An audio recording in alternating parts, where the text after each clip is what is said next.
จ้งการติดตั้งสายส่งโทรคมนาคมต้องได้รับอนุญาตป้องกันความบ่เป็นระเบียบเพื่อแก้ไขปัญหาสายเกาะห้อยที่พันยุงตามเสาไฟฟ้าบริเวณต่างๆและเพื่อความเป็นระเบียบเรียบร้อยของเมืองและระบบโครงล่างพื้นฐานกระทรวงเทคโนโลยีและการสื่อสารได้ออกแจ้งการสำคัญที่เกี่ยวข้องกับการติดตั้งสายสื่อสารโทรคมนาคมและอินเทอร์เน็ตทั่วประเทศซึ่งขอความร่วมมือจากทุกภาคส่วนให้ปฏิบัติตามระเบียบอย่างเคร่งครัดเมื่อบ่ดนมานี้กระทรวงเทคโนโลยีและการสื่อสารได้ออกหนังสือแจ้งการลงวันที่20 พฤษภาคม 2025ถึงบุคคลทั่วไปบริษัทเอกชนและผู้ให้บริการอินเทอร์เน็ตในสปป.ลาวที่มีความประสงค์จะติดตั้งสายส่งสัญญาณโทรคมนาคมทั้งใต้ดินและถึงพื้นดินให้ดำเนินการตามกฎหมายและระเบียบที่ทางกระทรวงกำหนดอย่างเคร่งครัด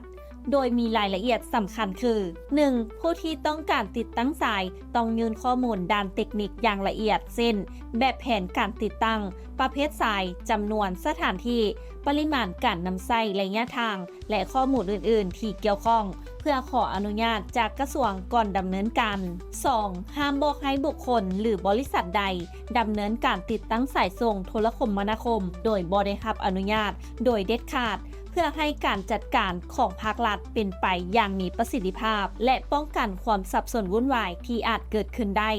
3. หากพบว่ามีการติดตั้งหรือนำไส้สายโดยบ่ได้รับอนุญาตจะถูกดำเนินการตามกฎหมายและข้อบังคับที่เกี่ยวข้องอย่างเคร่งครัดทั้งนี้มาตรการดังกล่าวมีเป้าหมายเพื่อเสริมสร้างระเบียบวินัยในด้านการติดตั้งสายส่งโทรคมนาคมและเพื่อให้ภาครัฐสามารถติดตามกฎกาและบริหารจัดการระบบได้อย่างมีประสิทธิภาพนี่แม่นอีกหนึ่งก้าวสำคัญในการพัฒนาระบบโครงล่างพื้นฐานด้านดิจิตอลของประเทศให้เป็นระเบียบและปลอดภัยขึ้นทุกท่านคิดเห็นอะไรสามารถร่วมแสดงความคิดเห็นกันเข้ามาได้นำอบธรรมวงศ์รายงานและท้ายนี้ต้องขอขอบใจสำหรับการติดตามข่าวสารจากทางไทยกิจเมกาซีนและอย่าลืมไปกดไลค์กดแชร์กดติดตามกด Subscribe ทุกช่องทางออนไลน์ของพวกเขาเพื่อจะบ่พลาดข่าวสารดีๆจากทางไทยกิจเมกาซีน